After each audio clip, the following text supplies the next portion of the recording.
Christmas ഒക്കെ ആവാറായി അല്ലേ. എൻ്റെ ഒരു favourite month of the year ആണ് ഡിസംബർ എന്ന് പറയുന്നത്. എനിക്ക് ഏറ്റവും ഇഷ്ടമുള്ള ഒരു സീസൺ ആണ്, അല്ലെങ്കിൽ ഒരു സെലിബ്രേഷൻ ആണ് ക്രിസ്മസ് എന്ന് പറയുന്നത്.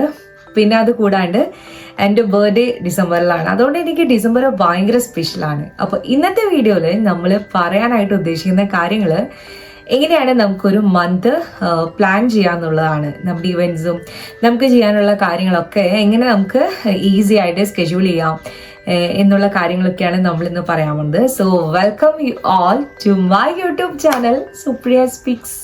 ഞാൻ പലപ്പോഴും ചിന്തിക്കാറുണ്ട് കേട്ടോ, നമ്മുടെ തലയൊക്കെ വെട്ടിപ്പൊളിച്ച് തുറന്നു കഴിഞ്ഞിട്ടുണ്ടെങ്കിൽ എത്ര കാര്യങ്ങളായിരിക്കും അതിൻ്റെ ഉള്ളിൽ അല്ലേ.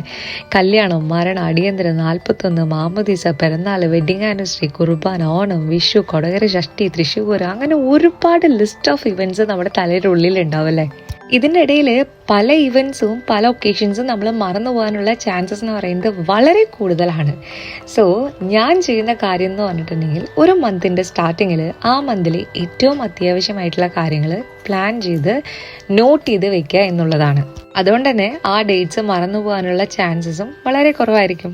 അപ്പം ഞാൻ പറഞ്ഞു വന്നതേ, നമ്മുടെ വീട്ടിൽ മനസ്സമാധാനം എന്ന് പറയുന്നത് വളരെ ഇമ്പോർട്ടൻ്റ് ആണ്. സോ നമ്മുടെ പാർട്ട്നേഴ്സിൻ്റെ ബർത്ത്ഡേസ് മറന്നു പോകാണ്ടിരിക്കാനും, വെഡിങ് ആനിവേഴ്സറി, മീറ്റിംഗ്സ്, പിന്നെ ഡെഡ് ലൈൻസ്, അപ്പോയിൻമെൻറ്റ്സ്, അങ്ങനെയൊക്കെ കറക്റ്റ് നമുക്ക് മാനേജ് ചെയ്ത് കൊണ്ടുപോകാനായിട്ട് ഇങ്ങനെ ഒരു കലണ്ടർ നമ്മുടെ കൺവട്ടത്ത് എവിടെയെങ്കിലും പേസ്റ്റ് ചെയ്ത് വെക്കുന്നത് വളരെ യൂസ്ഫുൾ ആയിരിക്കും.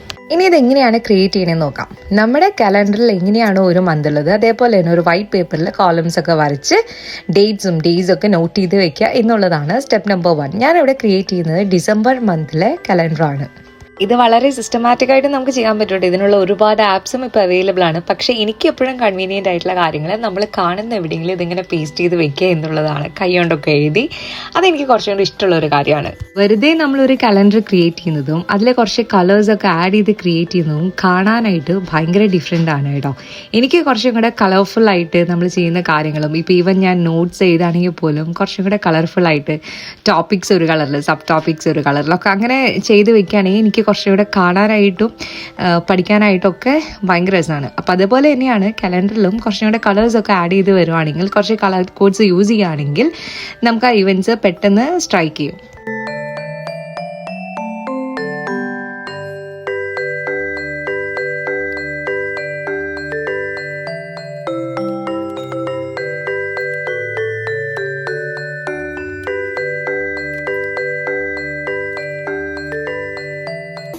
ഇങ്ങനെ ഒരു ഷീറ്റ് ഇപ്പൊ നമ്മുടെ കയ്യിലുണ്ട്. ഇതിലെല്ലാ ഡേറ്റ്സും ഇട്ടിട്ട് നമ്മൾ ഡിസംബർ ഒരു മന്ത് സെറ്റ് ചെയ്ത് വെച്ചിട്ടുണ്ട്. ഇനി നമ്മൾ ചെയ്യേണ്ട കാര്യം, ഏതൊക്കെ ഇവന്റ്സ് ആണ് നമുക്ക് മിസ് ചെയ്യാൻ പാടാത്തത്, മിസ് ചെയ്യാണ്ടിരിക്കാനുള്ള ഇവന്റ്സ് ഏതൊക്കെയാന്നുള്ളത് നോട്ട് ചെയ്ത് വെക്കുക. അതുപോലെ സ്പെഷ്യൽ ഡേയ്സ് എന്തെങ്കിലും ഉണ്ടെങ്കിൽ നോട്ട് ചെയ്ത് വെക്കുക. ഏതൊക്കെ ഡേറ്റ്സിലാണ് നമുക്ക് എന്തെങ്കിലും കാര്യങ്ങൾ ചെയ്യാനുള്ള, ടാസ്ക് എന്തെങ്കിലും കംപ്ലീറ്റ് ചെയ്യാനുണ്ടോ, ഏതെങ്കിലും ഡെഡ് ലൈൻസ് വരുന്നുണ്ടോ എന്നുള്ളതൊക്കെ ഇതിൽ നോട്ട് ചെയ്ത് വെക്കുക എന്നുള്ളതാണ് നമ്മൾ അടുത്ത് ചെയ്യേണ്ടത്. ഞാനിപ്പോൾ ഈ റെഡ് വെച്ച് കളർ ചെയ്യുന്നത് എൻ്റെ ഡ്യൂട്ടി ഡേയ്സ് ആണ് കേട്ടോ. ഈ മന്ത് എനിക്ക് ഒത്തിരി എക്സാംസ് ഒക്കെ ഉള്ളതുകൊണ്ട് ഞാൻ ആകെ 3 ദിവസമേ ഡ്യൂട്ടി എടുത്തിട്ടുള്ളൂ. ആ ഡേയ്സ് ആണ് ഞാൻ റെഡ് വെച്ച് കളർ ചെയ്തിടുന്നത്. എന്നിട്ട് അതിൻ്റെ താഴെ എന്താണോ നമ്മുടെ അന്നത്തെ ഇവൻറ്റ് അല്ലെങ്കിൽ എന്ത് അപ്പോയിൻമെൻ്റ് ആണ് നമുക്കുള്ളത്, എന്താണ് അന്നത്തെ ടാസ്ക് എന്നുള്ളത് നോട്ട് ചെയ്ത് വെക്കുക. പിന്നെയുള്ളൊരു കാര്യം, ഇവിടെ 21st മുതൽ കുട്ടികൾക്ക് വെക്കേഷനാണ്. അപ്പം ശരത്തിനും വെക്കേഷനാണ്. അപ്പോൾ അതുകൊണ്ട് തന്നെ അത് കഴിഞ്ഞിട്ടുള്ള ഡേയ്സ് അധികം ഇവൻറ്റ്സ് ഞാൻ ടാസ്കുകളൊന്നും എടുത്തിട്ടില്ല, അപ്പോയിൻമെൻറ്റ്സ് ഒന്നും ഞാൻ കാര്യമായിട്ട് എടുത്തിട്ടില്ല. അപ്പം മൊത്തത്തിൽ നമുക്ക് എല്ലാവരും കൂടെ കിട്ടുന്ന കുറച്ച് സമയമാണല്ലോ. അപ്പോൾ അതുകൊണ്ട് അതിലോട്ട് ഞാൻ കുറേ കാര്യങ്ങൾ ആഡ് ചെയ്യാതിരിക്കാനായിട്ട് ശ്രമിച്ചിട്ടുണ്ട്.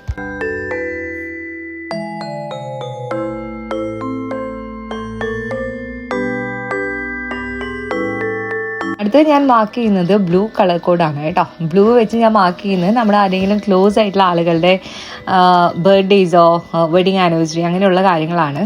അപ്പോൾ 29th എന്ന് പറഞ്ഞിട്ടുണ്ടെങ്കിൽ എൻ്റെ ബർത്ത്ഡേ ആണ്. ഞാൻ എന്തായാലും അത് മറന്നു പോവില്ല. എന്നാലും എങ്ങാനും ഇപ്പം ഇനി ഷർട്ടൊക്കെ മറന്നു പോവുകയാണെങ്കിൽ ഒന്ന് നോട്ടീസ് ചെയ്തോട്ടെ എന്ന് കരുതിയിട്ട് ഞാൻ തന്നെ മാർക്ക് ചെയ്ത് വെക്കുന്നതാണ്. അതിൽ എൻ്റെ ബർത്ത്ഡേ ഇങ്ങനെ ഓർത്ത് വെച്ച് വിഷ് ചെയ്യണമെന്നൊന്നും എനിക്ക് അങ്ങനെ ഇല്ല കേട്ടോ. അതായത് എൻ്റെ ബർത്ത്ഡേ ആയിക്കഴിഞ്ഞാൽ ഞാൻ തന്നെ എല്ലാവരും വിളിച്ച് പറയാറുണ്ട് മറക്കാണ്ട് വിഷ് ചെയ്യണം എൻ്റെ ബർത്ത്ഡേ ആണെന്നുള്ളത്. ഞാനൊരു 5-10 ദിവസം മുന്നേ തന്നെ വീട്ടിൽ അതിനുള്ള കാര്യങ്ങളൊക്കെ സെറ്റാക്കി വെക്കാറുണ്ട്. ഇപ്പം ശബ്ദം എന്തായാലും മറന്നു പോകാനുള്ള യാതൊരുവിധ പോസിബിലിറ്റിയും ഇല്ല.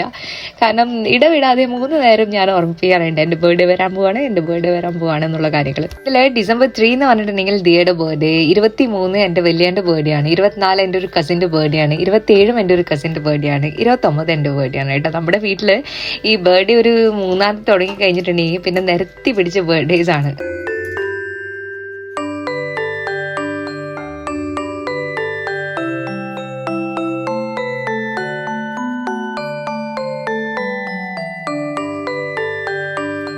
ഇനി ഞാൻ എഴുതുന്നതേ ഡെഡ് ലൈൻസ് ആണ് കേട്ടോ. എൻ്റെ അസൈൻമെൻറ്റ്സും എക്സാംസും ഒക്കെ ഉണ്ടെന്ന് പറഞ്ഞല്ലോ ഞാൻ ഒത്തിരി. അപ്പോൾ അതിൻ്റെ ഡെഡ് ലൈൻസും ഏതൊക്കെയാണ് ഡേറ്റിൽ നമുക്ക് എക്സാംസ് വരുന്നത്, സബ്മിറ്റ് ചെയ്യേണ്ടത് എന്നുള്ള കാര്യങ്ങളാണ് നോട്ട് ചെയ്ത് വെക്കുന്നത്.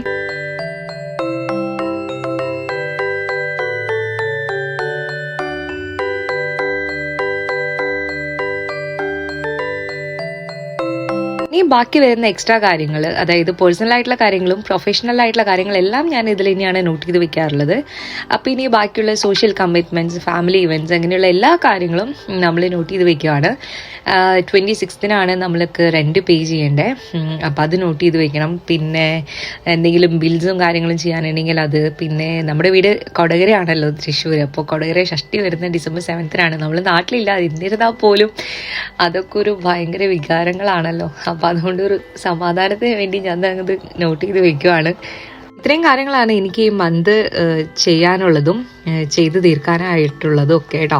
ഇതിനിടയിൽ എന്തെങ്കിലും ഓർമ്മ വരാണെങ്കിൽ ഞാനതും ഇതിൽ നോട്ട് ചെയ്ത് വെക്കാറുണ്ട്. ഇനി സൈഡിൽ കുറച്ച് സ്പേസ് ഞാൻ ഇട്ടിട്ടുണ്ട് കേട്ടോ. എന്തെങ്കിലും ഫ്ലെക്സിബിൾ ആയിട്ടുള്ള കാര്യങ്ങൾ ഉണ്ടെങ്കിൽ അതും കൂടെ നോട്ട് ചെയ്ത് വെക്കാനായിട്ടാണ് ആ സ്പേസ് ഞാൻ കീപ്പ് ചെയ്യാറുള്ളത്. ഞാൻ കഴിഞ്ഞതിന് ശേഷം ഞാനൊന്ന് ക്രോസ് ചെക്ക് ചെയ്യാണ് എല്ലാ ഇവൻറ്റ്സും നോട്ട് ചെയ്തിട്ടില്ലേ, കറക്റ്റായിട്ട് ചെയ്ത് വെച്ചിട്ടില്ലേ എന്നുള്ള കാര്യങ്ങളൊക്കെ. അപ്പോൾ നമ്മൾ മൊത്തത്തിൽ പറഞ്ഞു വന്ന കാര്യങ്ങൾ, ഫസ്റ്റ് നമ്മൾ ഗോൾ സെറ്റ് ചെയ്യുക, അതിൻ്റെ ഡെഡ് ലൈൻസ് ഏതൊക്കെയാണെന്നുള്ളത് നോട്ട് ചെയ്യുക, കളർ കോഡ്സ് യൂസ് ചെയ്യുക, കുറച്ച് സ്പേസ് ലീവ് ചെയ്യുക, എന്തെങ്കിലും ഫ്ലെക്സിബിൾ ആയിട്ടുള്ള കാര്യങ്ങളോ അല്ലെങ്കിൽ എന്തെങ്കിലും അഡീഷണൽ നോട്ട്സ് നമുക്ക് എഴുതാനുണ്ടെങ്കിൽ അത് പ്രയോറിറ്റൈസ് ചെയ്യുക. എപ്പോഴും പ്രയോറിറ്റൈസ് ചെയ്യുന്നത് 3 സെക്ഷനിലാണ് ഞാൻ ചെയ്യാറ്. ഒന്ന് must do, should do, nice to do. ഇങ്ങനെയുള്ളൊരു കാര്യം ഇതൊക്കെ കറക്റ്റായിട്ട് നമ്മൾ ഫോളോ ചെയ്യുകയാണെങ്കിൽ ചെറിയ ചെറിയ റിവാർഡ്സ് നമുക്ക് തന്നെ കൊടുക്കുക. അതായത് ചെറിയൊരു ചോക്ലേറ്റോ ചെറിയൊരു പെന്നോ അങ്ങനെ എന്തെങ്കിലും. സോ നമുക്ക് നന്നായിട്ട് മാനേജ് ചെയ്യാനും ഓർഗനൈസ് ചെയ്യാനുള്ള ഒരു ഫണ്ണായിട്ട് നമുക്കത് അടുത്ത മാസം മുതൽ നമുക്ക് ചെയ്ത് തുടങ്ങാനായിട്ട് പറ്റും. ഇതൊന്നും എഴുതി വെക്കാതെ വളരെ കറക്റ്റായിട്ട് ഓരോ ഡേറ്റ്സും പറയുന്ന ആളുകളെ എനിക്കറിയാം കേട്ടോ. അപ്പം ഞാൻ പറഞ്ഞത് എനിക്ക് കുറച്ചും കൂടെ ഹെൽപ്പ് ചെയ്യാറുണ്ട്. കാരണം എനിക്ക് അത്രയും മെമ്മറി ഉള്ള ഒരാളല്ല ഞാൻ. അപ്പോൾ അതുകൊണ്ട് ഇതെനിക്ക് വളരെയധികം യൂസ് ചെയ്യാറുണ്ട്. സോ നിങ്ങൾക്കും അത് യൂസ് ആവട്ടെ. Have a lovely weekend. By.